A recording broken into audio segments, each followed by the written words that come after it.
The Christmas lights on our house were still blinking their cheerful red and green when my phone buzzed with the text that would change everything.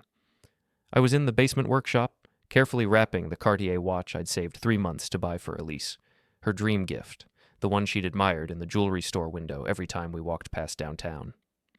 "Don't come to Christmas, my ex will be there, and I want to catch up."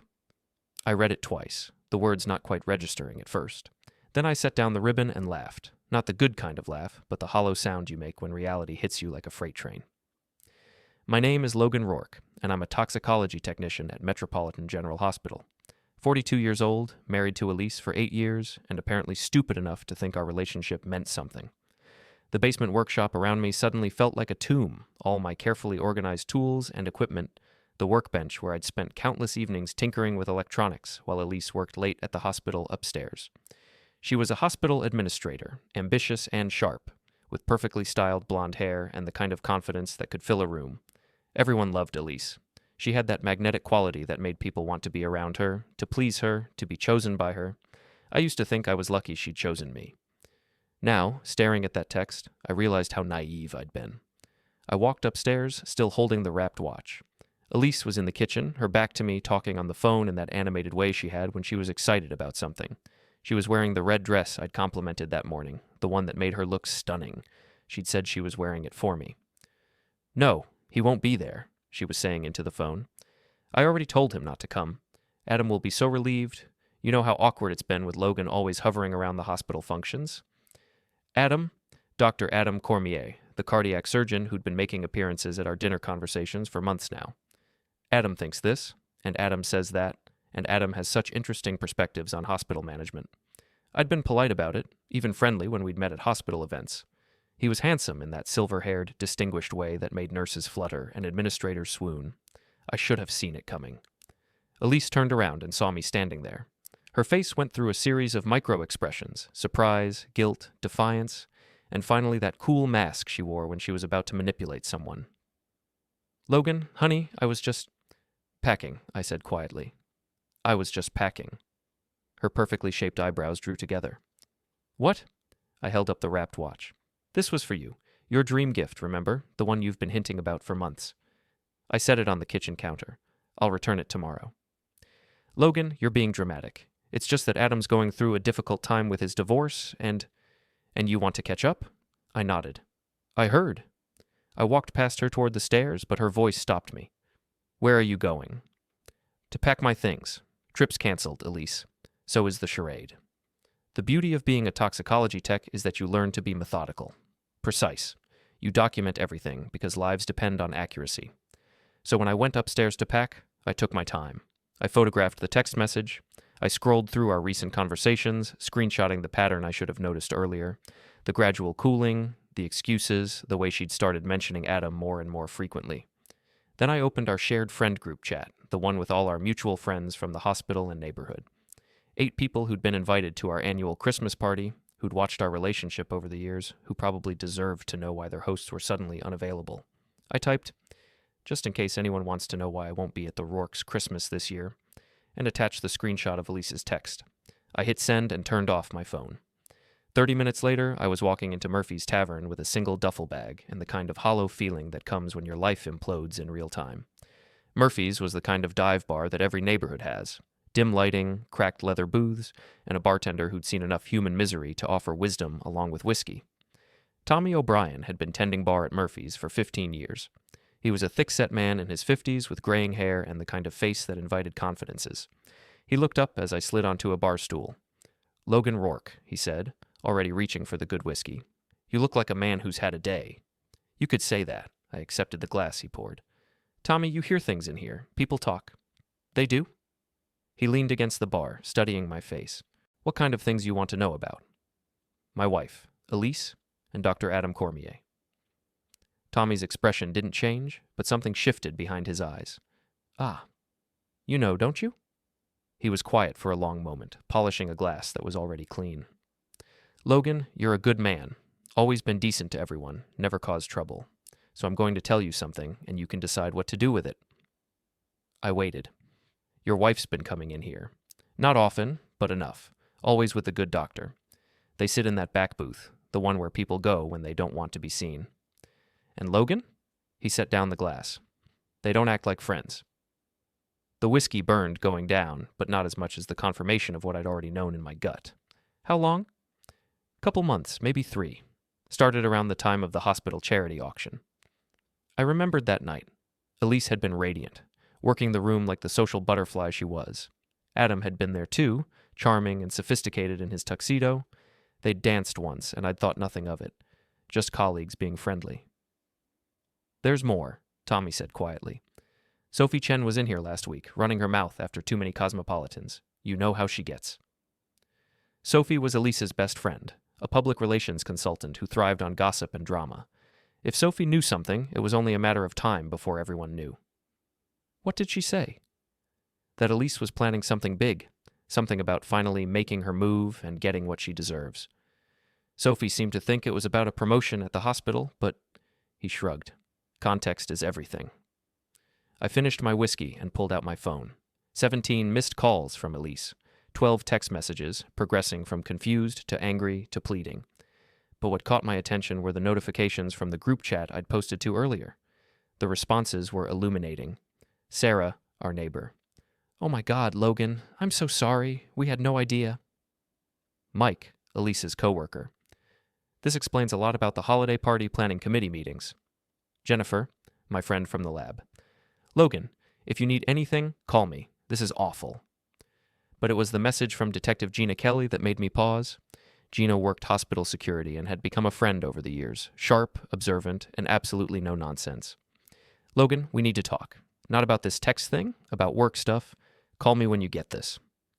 I looked at Tommy. Can I use your back office for a private call? Course. You know the way. Gina answered on the first ring. Logan, where are you? Murphy's. Why? Because I've been trying to reach you for 2 hours, and your wife's been calling around looking for you. She seems pretty panicked. What's this about, Gina? There was a pause. How much do you know about Dr. Cormier's surgical outcomes? The question caught me off guard. What do you mean? I mean, as a tox tech, you see the lab work. You process the blood samples, the tissue specimens. Have you ever noticed anything unusual about patients who've been under Cormier's care?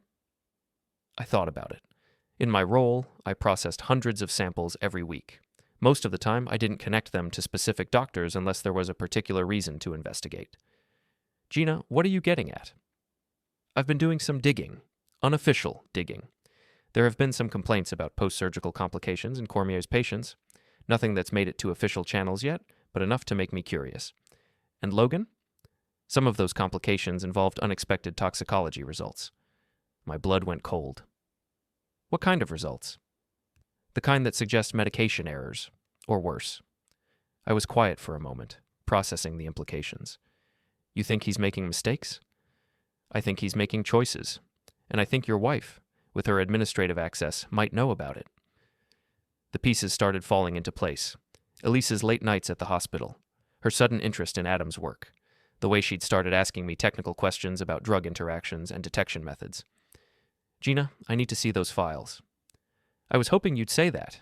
Can you meet me at the hospital tomorrow morning, early, before the day shift starts? I'll be there. I hung up and sat in Tommy's cluttered office, surrounded by invoices and liquor distributors' catalogs, trying to process what I'd just learned. My wife wasn't just having an affair, she might be covering up medical malpractice, or worse. When I came back to the bar, Tommy had another whiskey waiting for me. Bad news? He asked. Complicated news. I took a sip. Tommy, you've been around this neighborhood for a long time. You see patterns, right? People's behavior? It's part of the job. If someone wanted to destroy a person's reputation, their career, their life, how would they do it? Tommy's eyes narrowed. Logan, that's a dangerous question. It's a hypothetical question. He studied me for a long moment. Hypothetically? You'd need evidence. Real evidence, not just suspicions. You'd need to be smarter than they are, more patient, and you'd need allies. He paused. And you'd need to be absolutely sure you were right, because once you start down that road, there's no going back. I nodded slowly. Hypothetically. Hypothetically. He refilled my glass. But Logan, if this is about what I think it's about, be careful. People like Dr. Cormier, they have connections, power. They don't go down easy. Neither do people like me, I said quietly. They just go down quieter. My phone buzzed again. Another text from Elise. Logan, please come home. We need to talk. I can explain everything. I showed the message to Tommy. He snorted. Let me guess. She wants to explain how it's not what it looks like, how you're misunderstanding everything, how she never meant to hurt you. Something like that. You going home? I looked around the bar, at the comfortable dimness, the honest simplicity of the place, the absence of pretense and manipulation. Not tonight.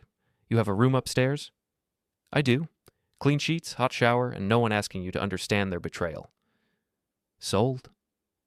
As Tommy led me upstairs, I thought about the man I'd been that morning, trusting, optimistic, planning a Christmas surprise for the woman I loved. That man was gone now, replaced by someone harder, more calculating. Someone who understood that the world was full of predators disguised as loved ones. Someone who was about to become very dangerous to the people who'd underestimated him. The room above Murphy's was small but clean, with a single bed, a dresser, and a window that looked out onto the street. I sat on the edge of the bed and opened my laptop, connecting to the bar's Wi-Fi. Time to do some research. Dr. Adam Cormier had an impressive online presence. Medical school honors, published papers, glowing patient testimonials. But when I dug deeper, using the kind of database access that came with my hospital credentials, a different picture emerged. His surgical complication rates were higher than average. Not dramatically so, not enough to trigger automatic review, but consistently elevated. And when I cross-referenced the dates with my own lab records, I found something interesting. Several of his patients had shown unusual toxicology results post-surgery. Elevated levels of medications that shouldn't have been present, or unexpected interactions that suggested dosing errors. Each case had been explained away. Patient didn't disclose all medications, unusual metabolism, rare allergic reaction. Individually, they were anomalies. Together, they formed a pattern. I spent the next 3 hours building a spreadsheet, correlating dates, patient numbers, and lab results. By the time I finished, I had a clear picture of what Dr. Adam Cormier had been doing. He was stealing drugs, diverting opioids and other controlled substances from his patients' post-operative care, then covering up the resulting complications by falsifying records and manipulating the administrative system. And Elise, with her administrative access and her position overseeing quality control, was helping him do it. My phone rang. Elise again. This time I answered. Logan, thank God. Where are you? Does it matter? Of course it matters. You're my husband. I love you. Funny way of showing it. There was a pause. Logan, I know how that text looked, but you don't understand the situation. Adam is going through a terrible divorce, and he needed someone to talk to. Someone who understands hospital politics and someone with administrative access to patient records. The silence stretched for several seconds. What? Nothing, Elise. Enjoy your Christmas catch-up. I hung up and turned off the phone. Tomorrow, I would meet with Gina and share what I'd found. Tomorrow, I would start building a case that would destroy both of them. But tonight, I sat in a small room above a dive bar, looking out at the Christmas lights on the street below, and planned my revenge. It was going to be a very different kind of holiday season. I met Gina at the hospital at 5:30 in the morning, when the corridors were still dim and quiet. She was waiting in the security office, a cup of coffee in her hands and a grim expression on her face. Detective Gina Kelly was a compact woman in her late 30s, with short dark hair and the kind of intense focus that made people tell her things they probably shouldn't. She'd started in hospital security after a decade with the city police, and she brought a cop's instincts to her work. You look like hell, she said by way of greeting.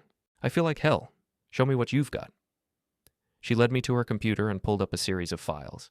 I've been tracking this for 3 months. Started when a nurse mentioned that Dr. Cormier's patients seemed to have more post-op pain than expected. She thought maybe he was under-prescribing pain medication? But that wasn't it. No, he was prescribing normally, but the patients weren't getting their full doses. Someone was diverting the drugs before they reached the patients. She showed me a chart tracking narcotic distribution over the past 6 months. The pattern was clear once you knew what to look for. Consistent shortfalls in post-operative pain management, always in Cormier's patients, always explained away by administrative notes that Elise had signed off on. How much are we talking about? Street value? Probably $50,000 over 6 months? But Logan, that's not the worst part. She pulled up another file, patient outcomes.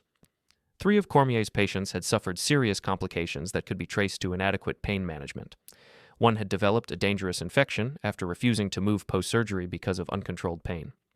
Another had suffered cardiac stress that led to a minor heart attack. Jesus. It gets worse. Look at this. The file she showed me contained internal memos between Elise and the hospital's quality assurance department. Elise had been systematically explaining away the complications, attributing them to patient noncompliance, pre-existing conditions, anything except inadequate post-operative care. She's not just helping him steal drugs, I said slowly. She's helping him cover up the harm it's causing. That's what I think. But Logan, I need more evidence before I can take this to the administration.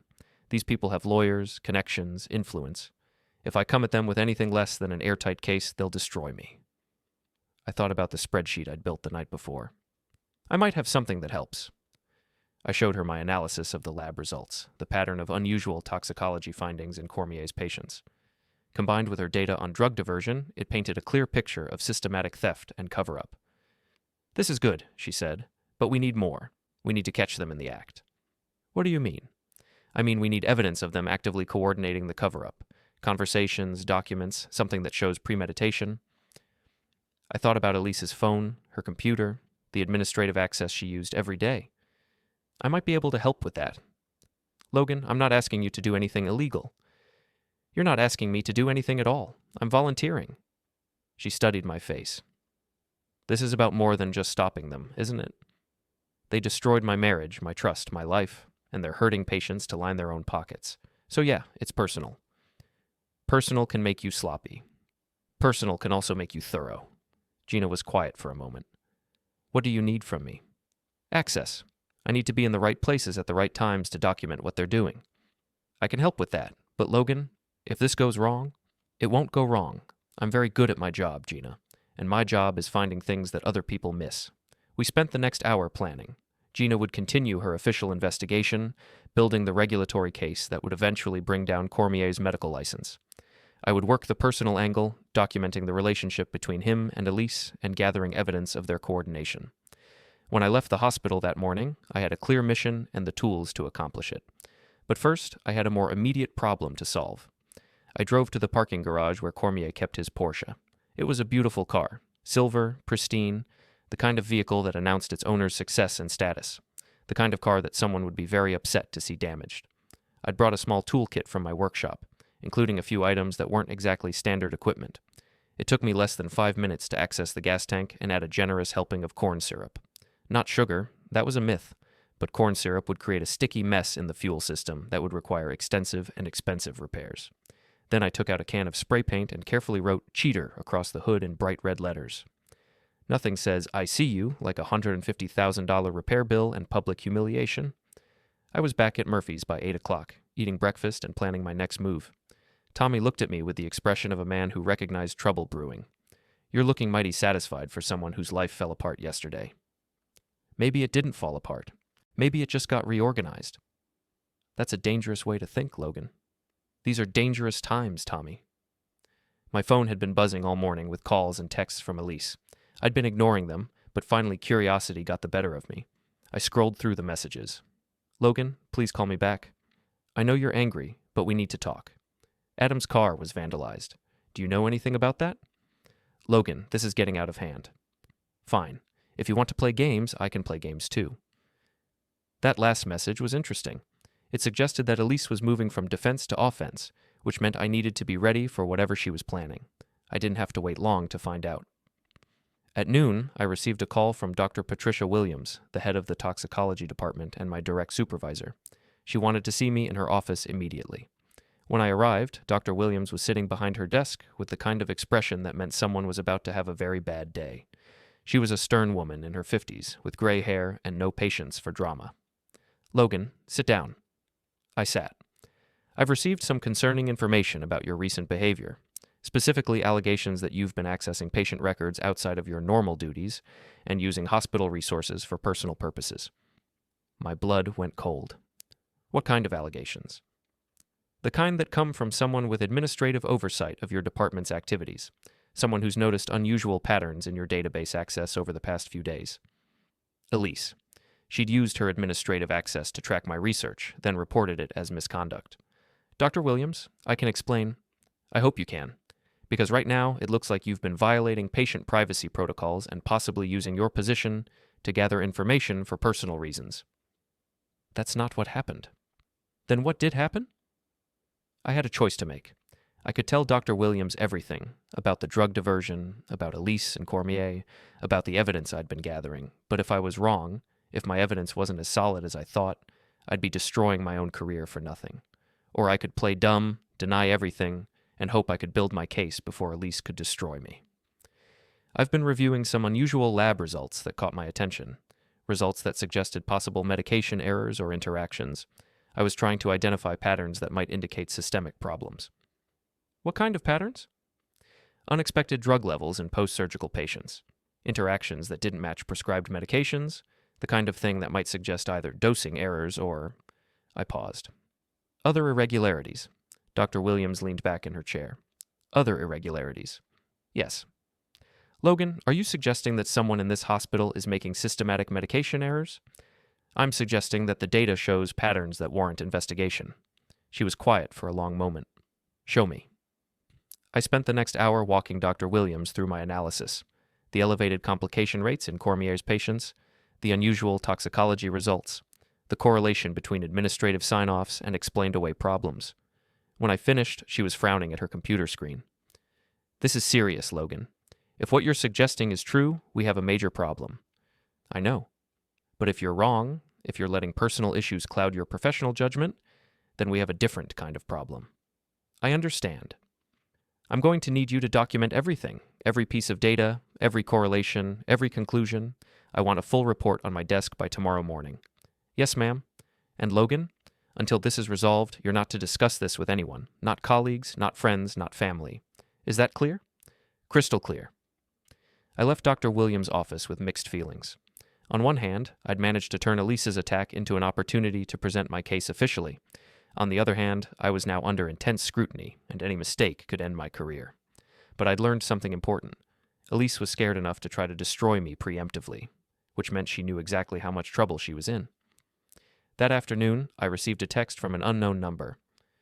We need to talk. Meet me at the coffee shop on 5th Street at 4 p.m. Come alone. A. Adam Cormier wanted a face-to-face meeting. I arrived at the coffee shop 15 minutes early and chose a table near the back where I could see the entrance. Cormier arrived exactly on time, looking around nervously before spotting me. He was a handsome man in his mid-40s, with silver-streaked hair and the kind of confidence that came from years of being the smartest person in the room. Today, he looked rattled. Logan.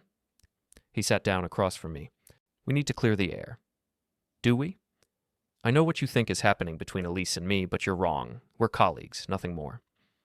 Is that why you needed her to uninvite me from Christmas? For a colleagues' meeting? He had the grace to look uncomfortable. That was poorly handled. But Logan, you have to understand, there are professional issues involved, sensitive matters that require discretion. What kind of professional issues? The kind that could destroy careers if they're misunderstood or taken out of context. I leaned back in my chair. Are we talking about the drug diversion, Adam, or just the cover-up? The color drained from his face. What? The opioids you've been stealing from your patients, the complications you've been causing, the administrative records that Elise has been falsifying to cover it up. Those professional issues? He was quiet for a long moment, his hands trembling slightly as he reached for his coffee cup. You don't understand the pressures involved in my position, he said finally. The expectations, the demands. Sometimes, in order to maintain the level of care that patients deserve, compromises have to be made. Compromises like stealing their pain medication? It's not that simple.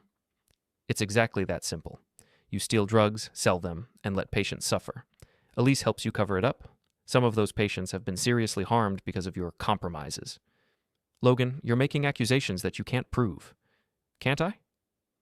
I pulled out my phone and showed him a photo, one of the lab reports that showed unusual drug levels in one of his patients, a patient who'd suffered complications that had been explained away in administrative notes signed by Elise.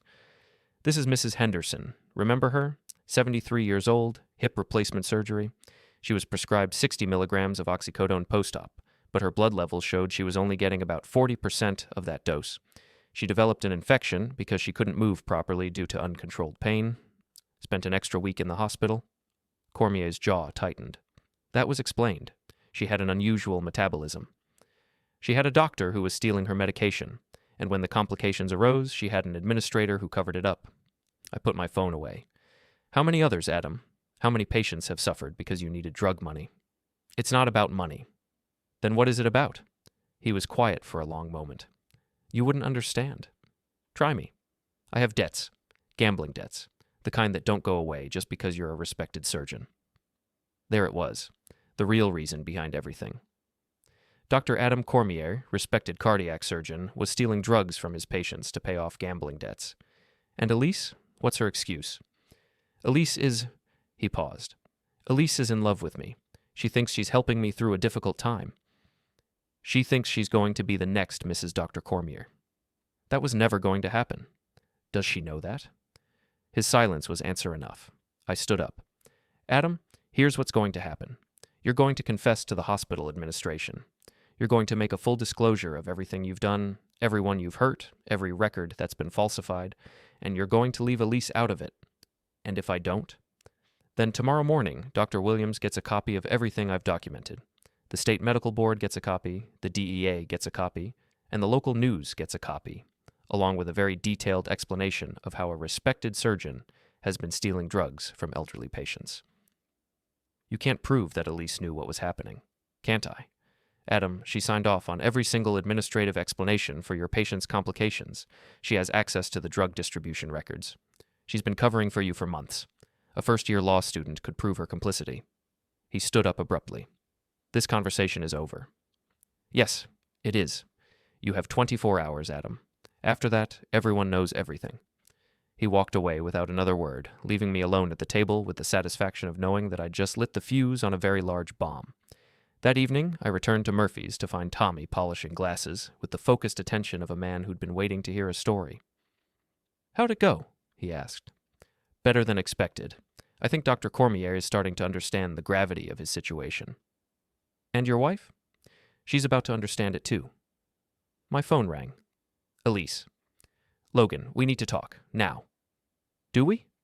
Adam told me about your meeting, about your theories. They're not theories, Elise. They're facts. You're destroying innocent people's lives based on speculation and jealousy. I'm exposing guilty people's crimes based on evidence and documentation. Meet me at home, tonight. We can work this out. There's nothing to work out. Logan, please. I love you. I know I've made mistakes, but we can fix this. The only thing that needs fixing is the hospital's drug security and patient safety protocols. Everything else is exactly the way it should be. I hung up and ordered another whiskey. She's going to try to destroy you, Tommy said quietly. She's going to try. You ready for that? I thought about the evidence I'd gathered, the case I'd built, the allies I'd cultivated. I thought about the patients who'd been harmed, the trust that had been betrayed, the system that had been corrupted. Tommy, I've been ready for this my whole life. I just didn't know it until yesterday. Outside, the Christmas lights continued their cheerful blinking, oblivious to the war that was about to begin. 24 hours later, Adam Cormier hadn't confessed. Instead, I arrived at work to find my hospital access card deactivated and a message to report to Human Resources immediately. The HR director, Margaret Foster, was a thin woman with sharp features and the kind of smile that never reached her eyes. She was sitting across from two people I didn't recognize, a man in an expensive suit who screamed corporate lawyer, and a woman with a briefcase who had the look of an internal investigator. Mr. Rourke, please sit down. I sat. We've received some very serious allegations about your conduct. Allegations of harassment, stalking, and misuse of hospital resources for personal vendettas. What kind of allegations? The lawyer opened a folder. Dr. Cormier has filed a formal complaint stating that you've been following him, photographing him, and making threatening statements about his professional conduct and personal relationships. He also states, the investigator added, that you've been accessing patient records without authorization and using your position to gather information for the purpose of intimidating him and damaging his reputation. Additionally, Margaret continued, your wife has provided testimony that you've been exhibiting erratic and potentially dangerous behavior since learning about her friendship with Dr. Cormier. She's expressed concern for her safety and has requested that you be barred from hospital premises. I looked at the three of them, realizing that Elise and Adam had coordinated a preemptive strike designed to discredit me before I could present my evidence. It was actually a smart move, paint me as an unstable, jealous husband whose accusations couldn't be trusted.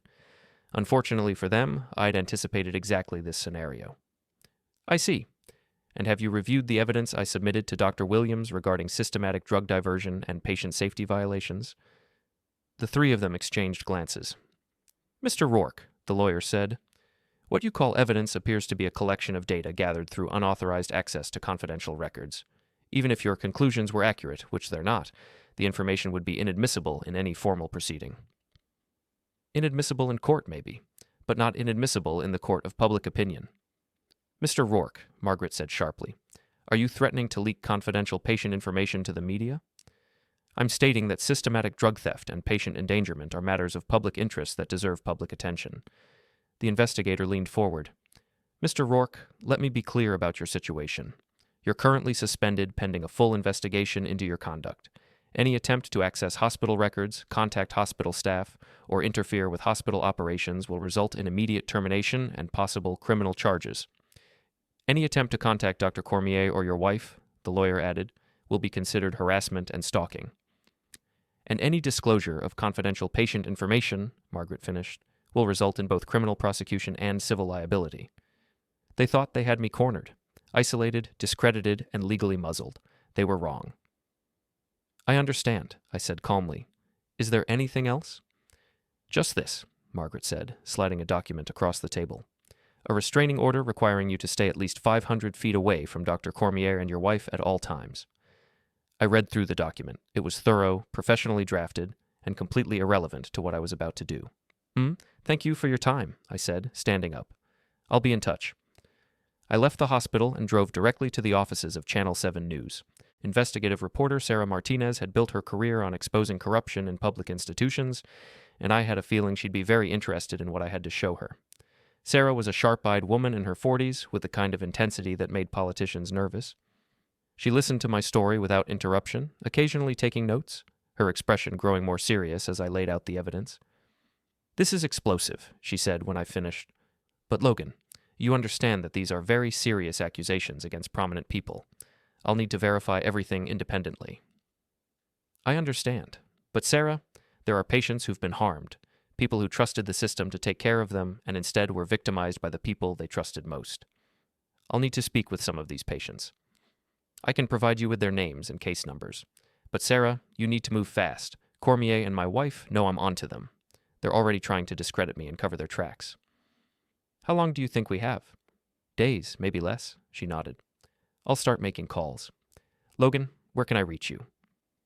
I gave her the number for Murphy's Tavern. I'll be there. That afternoon, I met with Gina Kelly at a diner across town. She looked troubled. Logan, they've suspended you from the hospital. They're saying you've been harassing Cormier and threatening your wife. They're trying to discredit me before the real story comes out. Maybe, but Logan, they've also launched an internal investigation into your allegations. They're taking it seriously. Are they? Dr. Williams is leading the investigation personally. She's brought in outside auditors to review the drug distribution records and patient outcomes. That was encouraging news. Dr. Williams was thorough and honest. If there was evidence to be found, she'd find it. What about you? Are you in trouble? Not yet. But if they find out I've been helping you, I will be. Then maybe you should distance yourself from this. Gina shook her head. Logan, I became a cop because I wanted to protect people.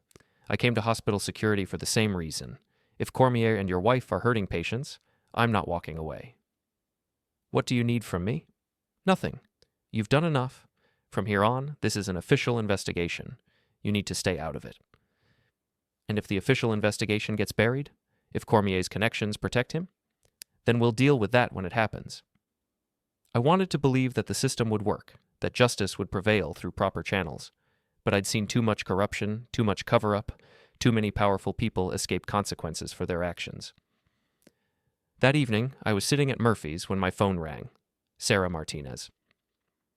Logan, I've been making calls. You're right about the patient outcomes. I've spoken with 3 families whose relatives were treated by Cormier, and their stories are consistent with what you've documented. What did they tell you?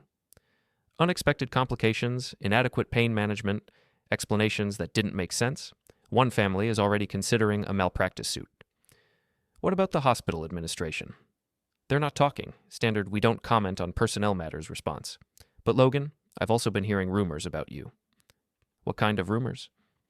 That you're an unstable employee who's been making wild accusations because you're jealous of your wife's relationship with Cormier. That you've been suspended for harassment and threatening behavior. Those rumors are being spread by the same people who are trying to cover up patient endangerment. I know, but Logan, perception matters. If they can paint you as unreliable, it undermines everything you've uncovered. What do you suggest? I suggest you let me handle this from here. Stay out of sight, don't contact anyone involved, and let the investigation play out. It was good advice, smart advice. Advice that would protect me from further retaliation while allowing the proper authorities to handle the situation. I ignored it completely. That night, I broke into Adam Cormier's downtown condo. I'd been watching the building for 2 days, learning the security patterns, identifying the weak points. It was a luxury high-rise with electronic locks, security cameras, and a doorman, but also with a service entrance that was only monitored during business hours and a fire escape that provided access to the upper floors. Cormier's condo was on the 15th floor, with floor-to-ceiling windows and a view of the city that probably cost him $10,000 a month in rent. It was decorated in the kind of minimalist style that screamed expensive taste and no personality. I wasn't there to steal anything. I was there to plant something. Using the electronic skills I'd developed in my workshop, I installed a small recording device in his home office, a device that would capture both audio and video of anyone using the room. Then I sent him a text from a burner phone. "We need to meet. Tonight. Your place. Come alone and we can work this out quietly." I signed it with Elise's initial and waited. Cormier arrived home at 11:30, clearly agitated. He went straight to his office and called Elise. "Did you send me a text about meeting tonight?" "No, why would I do that?" "Someone did. Someone who signed it with your initial." "Adam, you're being paranoid." "Am I?" "Elise, Logan Rourke is trying to destroy both of us. He's already gotten me suspended from the hospital." "What?" "The administration launched an investigation into my patient outcomes.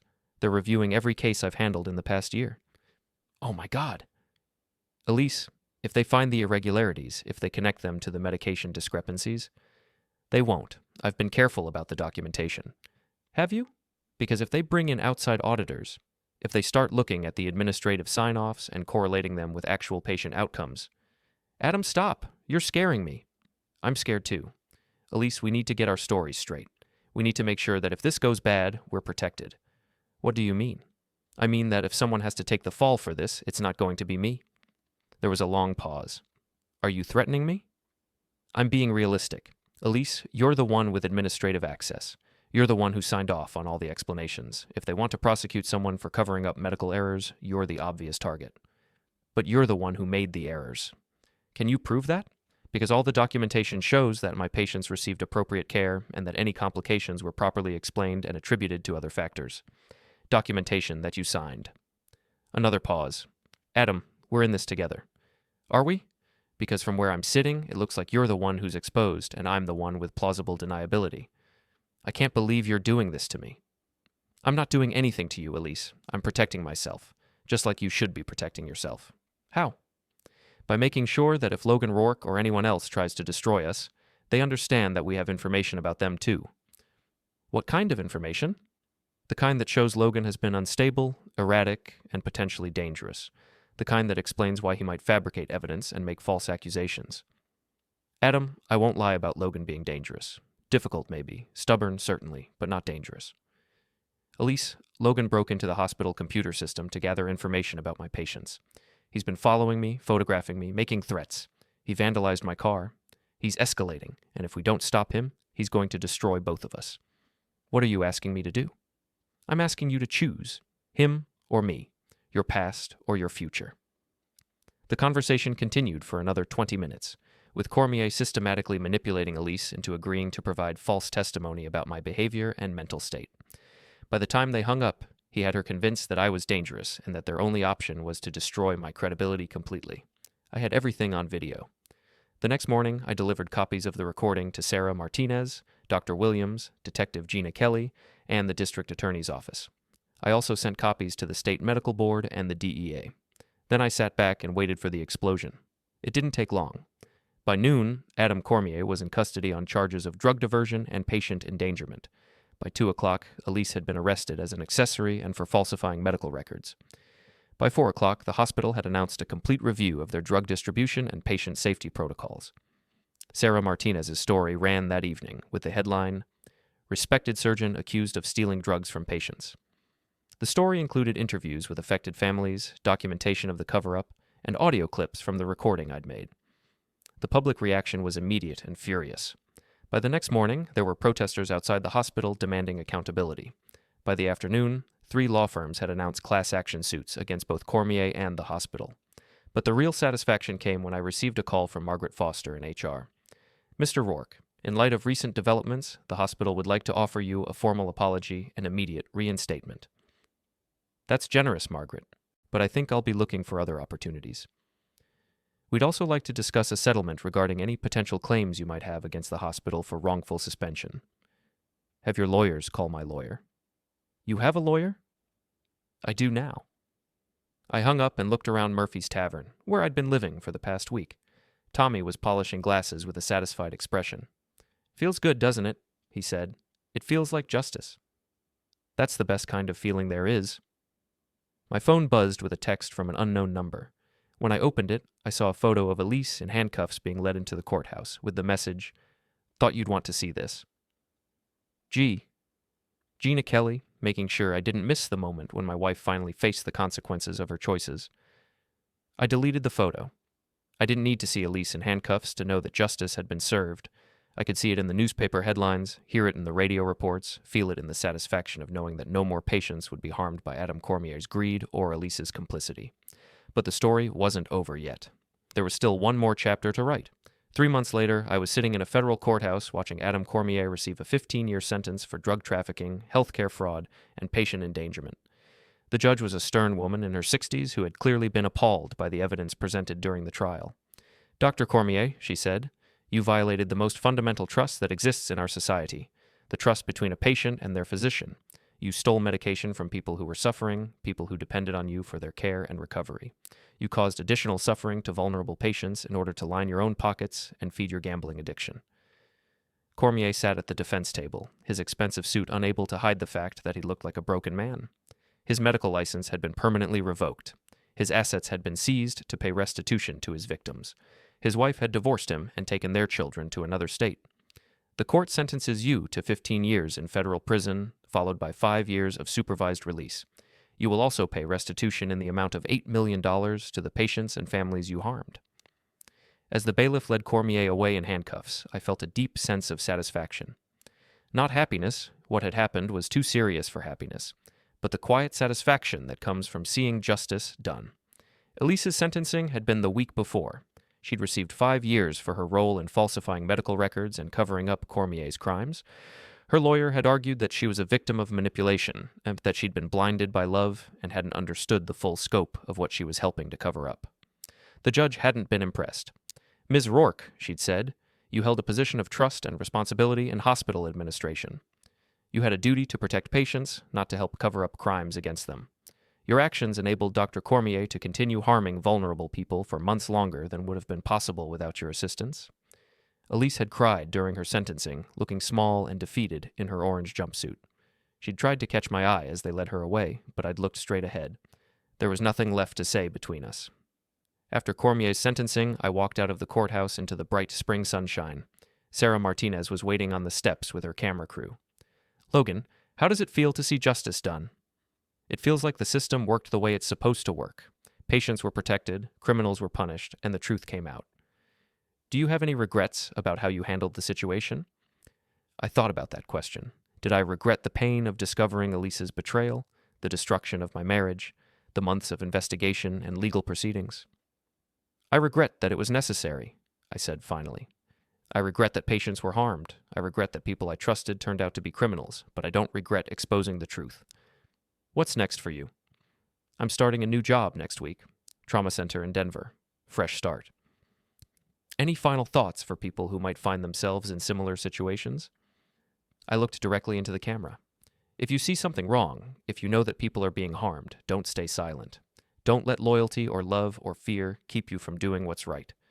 The truth has a way of coming out eventually, and it's better to be on the right side of it when it does. That evening, I had dinner with Gina Kelly at a restaurant downtown. She'd been promoted to head of hospital security and was leading the implementation of new drug monitoring protocols designed to prevent future diversion schemes. "Any word from Elise?" she asked. Her lawyer sent a letter asking if I'd visit her in prison. I declined. "Do you think she really didn't understand what she was doing?" I thought about the recordings I'd made, the conversations I'd overheard, the systematic way Elise had covered up patient harm to protect her lover. I think she understood exactly what she was doing. I think she just didn't care about anything except getting what she wanted. That's harsh. It's honest. Gina nodded. What about forgiveness? Don't you believe in second chances? I believe in consequences. I believe that when people make choices, they have to live with the results of those choices. Elise chose to help Cormier steal drugs from patients. She chose to cover up the harm they caused. She chose to try to destroy me when I threatened to expose them.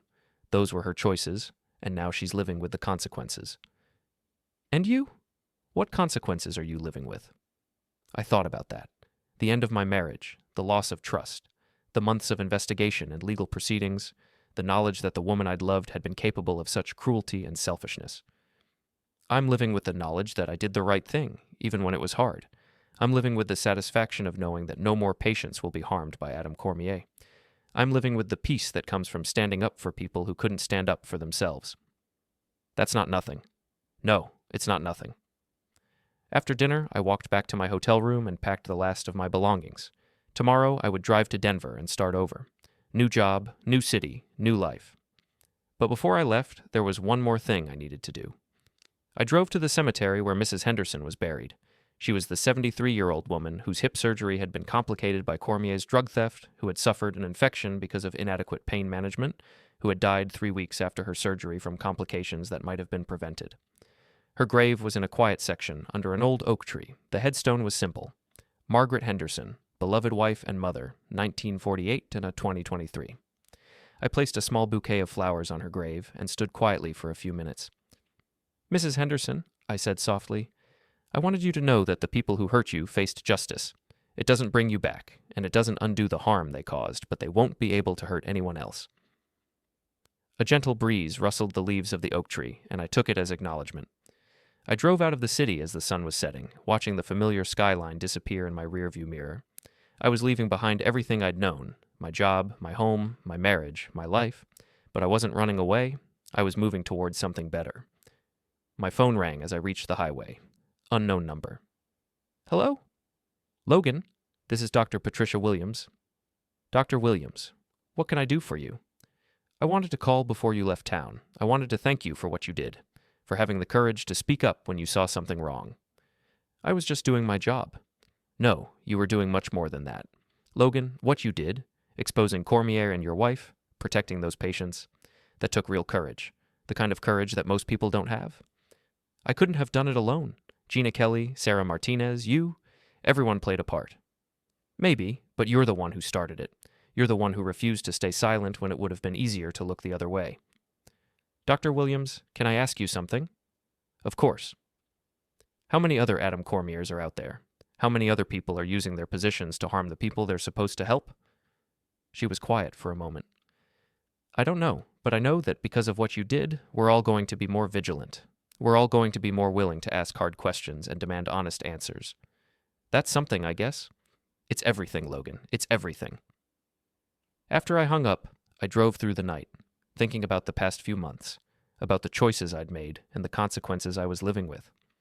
I thought about Elise, sitting in a federal prison, finally facing the reality of what she'd done.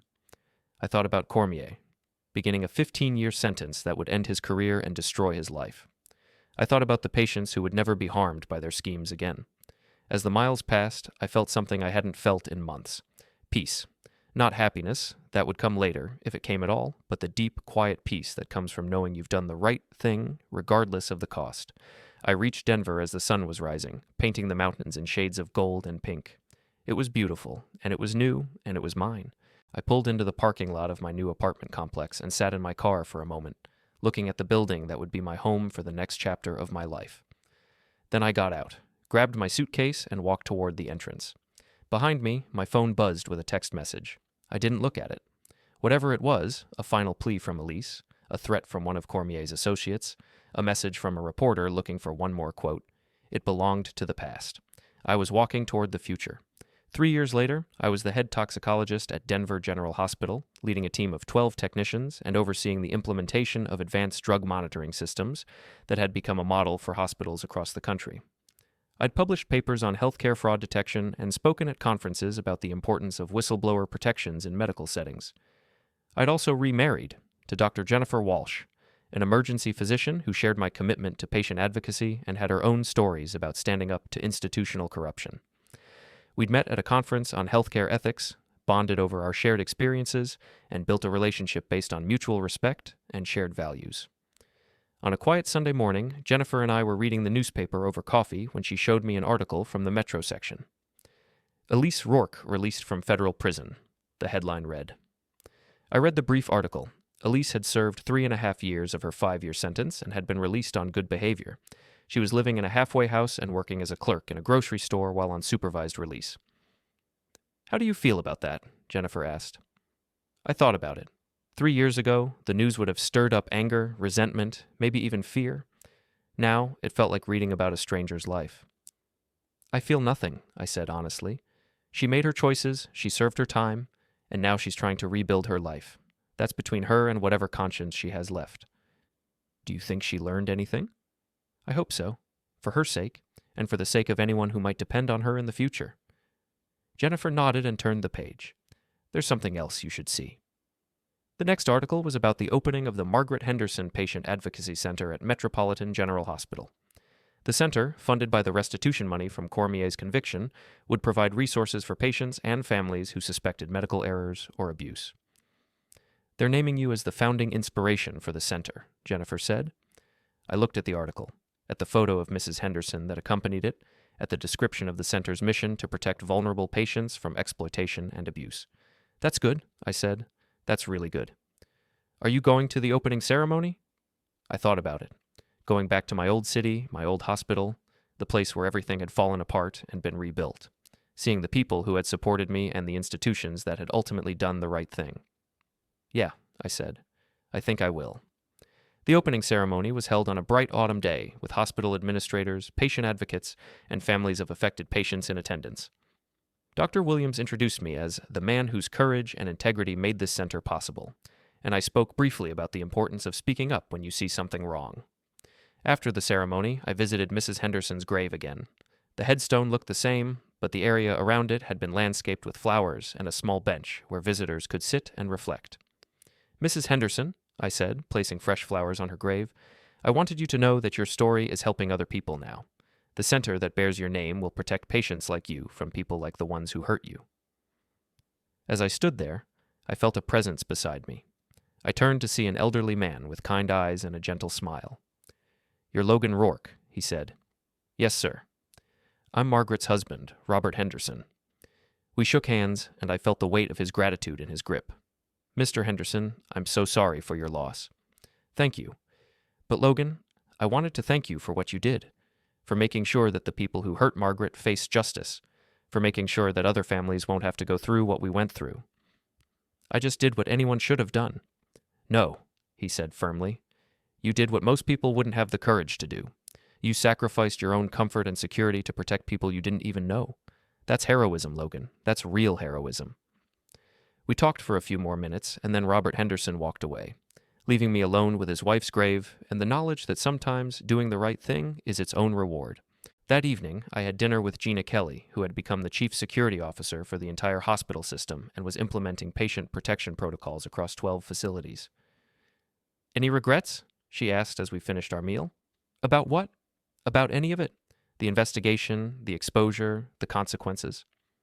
I thought about the question seriously. Did I regret the pain of discovering Elise's betrayal, the destruction of my marriage, the months of legal proceedings and public scrutiny, the upheaval of starting over in a new city? No, I said finally. I don't regret any of it. I regret that it was necessary, but I don't regret doing it. Even knowing what it would cost you? Especially knowing what it would cost me. Gina, if I'd stayed silent, if I'd chosen to protect my marriage and my comfort over those patients' safety, I would have become complicit in their suffering. I would have been just as guilty as Elise and Cormier. That's a hard way to live.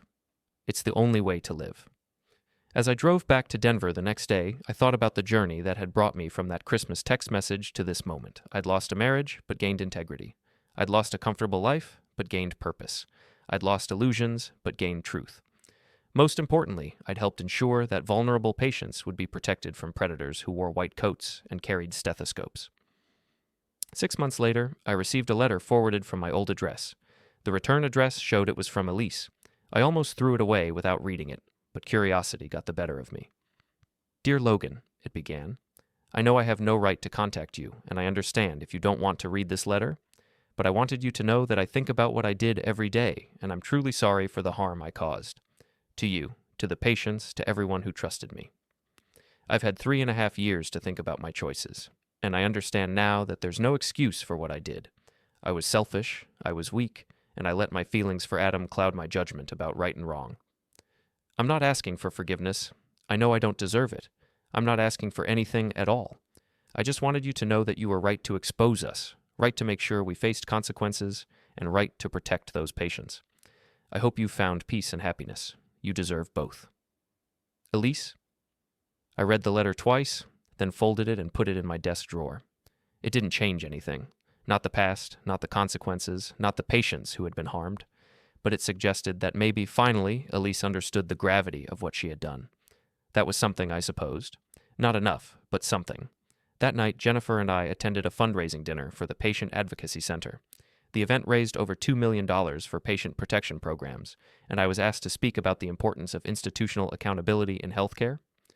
"The most dangerous words in any hospital," I told the audience, are, "That's not my job, and someone else will handle it."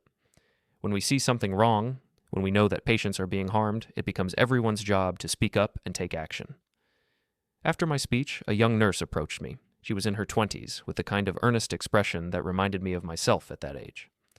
"Mr. Rourke, I think I'm seeing something wrong at my hospital. Medication errors that are being covered up, patient complaints that are being ignored, but I'm scared that if I report it, I'll lose my job." I looked at her, seeing myself 3 years earlier, faced with the same choice between comfort and conscience. "What's your name?" Sarah Kim. "Sarah, let me ask you something. If your mother or your grandmother were patients at your hospital and you knew they were at risk of being harmed by the things you're seeing, what would you do?" She was quiet for a moment. "I'd do whatever it took to protect them." "Then you have your answer, because every patient in that hospital is someone's mother or grandmother, someone's child or spouse. They deserve the same protection you'd want for your own family." "But what if I'm wrong? What if I'm misunderstanding what I'm seeing?" "Then an investigation will clear that up, and no one will be harmed by the truth coming out. But Sarah, what if you're right? What if patients are being harmed right now while you're deciding whether to speak up?" She nodded slowly. "Will you help me? Will you tell me how to report this properly?" "I'll do better than that," I said, pulling out my business card. "I'll connect you with people who can help you document what you're seeing and make sure it gets to the right authorities. And Sarah, you're doing the right thing. It's scary and it's hard, but it's right." As Jennifer and I drove home that night, I thought about Sarah Kim and the choice she was facing. I thought about all the other healthcare workers who were seeing things that troubled them, who were wrestling with the decision between speaking up and staying silent. "Do you think she'll follow through?" Jennifer asked. "I think she will. She has the look of someone who won't be able to live with herself if she doesn't. Like you did. Like I did. Any advice for her? Document everything. Build allies. Be prepared for retaliation. And remember that doing the right thing isn't always easy, but it's always worth it. Even when it costs you everything?" I thought about that question, about the price I'd paid for exposing Elise and Cormier, about the life I'd lost and the life I'd gained. Especially when it costs you everything, because that's when you find out who you really are. 2 weeks later, I received a call from Sarah Kim. She'd reported the medication errors she'd been witnessing, and an investigation had uncovered a pattern of negligence and cover-up involving 3 doctors and 2 administrators. Patients had been harmed, records had been falsified, and complaints had been suppressed. "They're all being prosecuted," she told me, "and the hospital is implementing new safety protocols. Mr. Rourke, you were right. It was scary and it was hard, but it was worth it. How are you holding up?" "I'm okay. Some of my colleagues aren't speaking to me, and there's been some retaliation, but the administration is supporting me now that the investigation has proven I was right." "And how do you feel?" "I feel like I can look at myself in the mirror again. I feel like I'm the nurse I always wanted to be, someone who really protects patients." After I hung up, I sat in my office looking out at the mountains, thinking about the ripple effects of standing up for what's right. My exposure of Cormier and Elise had led to systemic changes in hospital drug monitoring. Those changes had been adopted by other hospitals. The Patient Advocacy Center had become a model for similar programs across the country. And now, Sarah Kim was protecting patients in another city, inspired by the knowledge that speaking up could make a difference. It was a good legacy, I thought, Not perfect, nothing ever was, but good. That evening, Jennifer and I were having dinner when she brought up something that had been on my mind as well. Logan, I've been thinking about starting a foundation, something focused on supporting healthcare whistleblowers, providing them with legal resources and protection from retaliation. That's a great idea. What would you need to make it happen? Funding, obviously, legal expertise, and someone with experience in healthcare fraud investigation to serve as the executive director. I looked at her, understanding where this was going. Are you offering me a job? I'm offering you a mission, a chance to turn what happened to you into something that can help other people in similar situations. I thought about it. I loved my work at Denver General, loved leading my team and implementing new safety protocols. But the idea of helping other healthcare workers find the courage to speak up, of providing them with the support I'd had to find on my own, was compelling. What would you call it? The Henderson Foundation, in honor of Margaret Henderson and all the other patients who've been harmed by people they trusted. I like it. Is that a yes? That's a yes. 6 months later, the Henderson Foundation opened its doors with a mission to support healthcare workers who reported fraud, abuse, and negligence in medical settings. We provided legal assistance, financial support during investigations, and counseling services for people dealing with retaliation and stress. Our first case involved a physical therapist who discovered that a rehabilitation center was billing for services never provided and keeping elderly patients in unnecessary treatment to maximize insurance payments. Our second case involved a pharmacist who'd uncovered a scheme where doctors were prescribing unnecessary medications in exchange for kickbacks from pharmaceutical companies. Each case reminded me why this work mattered, why speaking up was essential, why the cost of silence was always higher than the cost of truth. On the 3rd anniversary of Cormier's sentencing, I received an unexpected visitor at the Foundation office. Robert Henderson, Margaret's widower, had flown to Denver to see the work we were doing.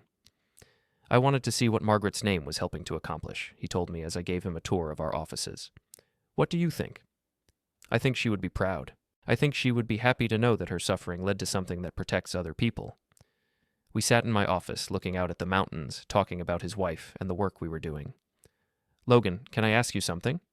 Of course. Do you ever wonder what would have happened if you hadn't spoken up? If you'd chosen to protect your marriage instead of exposing the truth? I'd thought about that question many times over the past 3 years. I think about it sometimes. I think Cormier and Elise would have continued stealing drugs and harming patients. I think more people would have suffered and died. I think the corruption would have spread, gotten worse, involved more people. And you? I think I would have become complicit. I think I would have lost myself in the process of protecting a lie. Any regrets? None. Robert, your wife deserved better than what she got from the people who were supposed to care for her. Every patient deserves better. If my speaking up prevented even one other family from going through what you went through, then it was worth everything it cost me. He nodded, tears in his eyes. Margaret would have liked you, Logan. She always said that the world needed more people who were willing to do the right thing, even when it was hard. I wish I could have met her. In a way, you did. You honored her memory by making sure that the people who hurt her faced justice. You turned her suffering into something meaningful. That afternoon, Robert Henderson and I visited the patient advocacy center that bore his wife's name. We met with patients and families who had been helped by the center's resources, healthcare workers who had found the courage to report problems because they knew support was available, administrators who had implemented new safety protocols because they understood the consequences of looking the other way.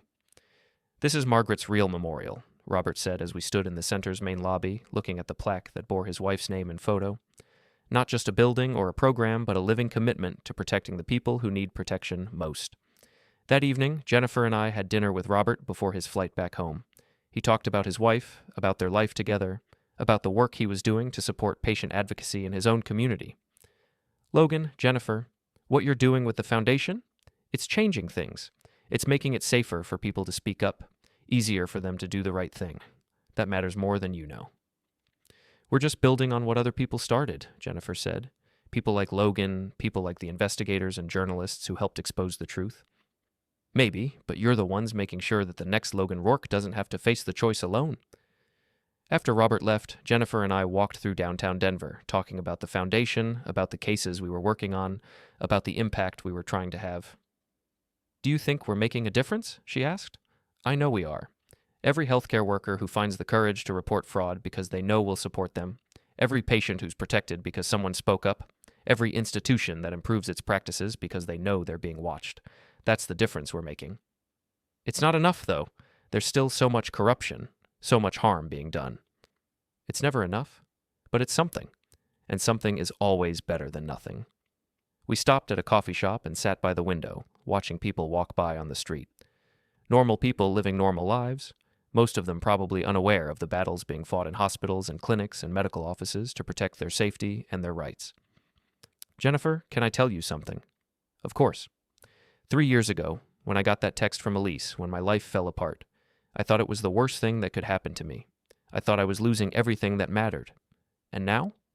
Now I understand that I wasn't losing everything. I was losing the illusion of everything. The real things. Integrity, purpose, the ability to look at myself in the mirror. Those things I kept. Those things I strengthened. Do you think Elise understands that? I think she's starting to.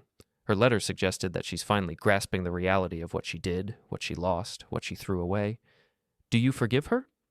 I thought about that question. Did I forgive the woman who had betrayed our marriage, helped steal drugs from vulnerable patients, tried to destroy my career and reputation when I threatened to expose her crimes? I don't hate her anymore, I said finally. I don't wish her harm. I hope she's learned from what happened and that she never hurts anyone again. But forgiveness? That's not really the right word for what I feel. What is the right word? Indifference. She's not part of my life anymore, not part of my thoughts or my emotions. She's just someone I used to know who made terrible choices and paid the consequences. That might be healthier than forgiveness. It feels healthier. It feels like I've moved beyond what she did to me and focused on what I can do for other people. The next morning, I received a call from Sarah Martinez, the investigative reporter who had helped expose Cormier and Elise's crimes.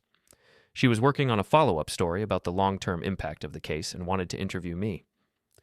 Logan, it's been 3 years since the story broke. What's changed? Everything and nothing, I said. The specific people who were causing harm have been stopped, but there are always other people, other schemes, other ways that the system can be corrupted. But the Henderson Foundation, the Patient Advocacy Center, the new protocols, those are all positive changes that came out of what happened. They are, and they're making a difference. But Sarah, the most important change is that more people understand that speaking up is possible, that support is available, that doing the right thing doesn't have to mean facing the consequences alone. What would you say to healthcare workers who are seeing something wrong but are afraid to report it? I'd say that the cost of staying silent is always higher than the cost of speaking up. I'd say that every day they wait is another day that patients might be harmed. And I'd say that they're not alone. There are people and organizations ready to help them do the right thing. Any final thoughts on Elise and Dr. Cormier? They made choices. They faced consequences. That's how the system is supposed to work. I hope they've learned from what happened and that they never harm anyone again. Do you think about them? Not anymore. I'm too busy thinking about the future, about the work we're doing, about the people we're helping. After the interview, I sat in my office thinking about how much had changed since that Christmas text message 3 years ago. I'd lost a marriage but gained a mission. I'd lost a comfortable life but gained a meaningful one. I'd lost illusions but gained clarity. Most importantly, I'd learned that sometimes the worst thing that can happen to you is actually the best thing that can happen to you because it forces you to discover who you really are and what you're really capable of. My phone rang. It was a healthcare worker in Phoenix who had discovered that a nursing home was sedating elderly patients unnecessarily to make them easier to manage. She was scared to report it, afraid of losing her job, but she couldn't stand to watch vulnerable people being abused. I'll help you, I told her. We'll help you. You're not alone in this. As I started documenting her case, gathering the information we'd need to build a solid report, I thought about Margaret Henderson and all the other patients who had been harmed by people they trusted. I thought about Robert Henderson and all the other families who had suffered because someone chose profit over compassion. And I thought about the healthcare workers like Sarah Kim and this new caller who were finding the courage to speak up, to protect the people who couldn't protect themselves, to do the right thing even when it was hard. It was good work, important work, the kind of work that gave meaning to everything that had happened, everything that had been lost and found and rebuilt. Outside my window, the mountains stood eternal and unchanging, a reminder that some things endure beyond the temporary struggles of human beings. But inside the office, the phone continued to ring with calls from people who needed help, who had seen something wrong and wanted to make it right. I answered each call, documented each case, provided each caller with the support and resources they needed to speak up and speak out. It was the best possible use of the lessons I'd learned from my own journey, from betrayal to justice, from loss to purpose, from silence to truth. And it was just the beginning.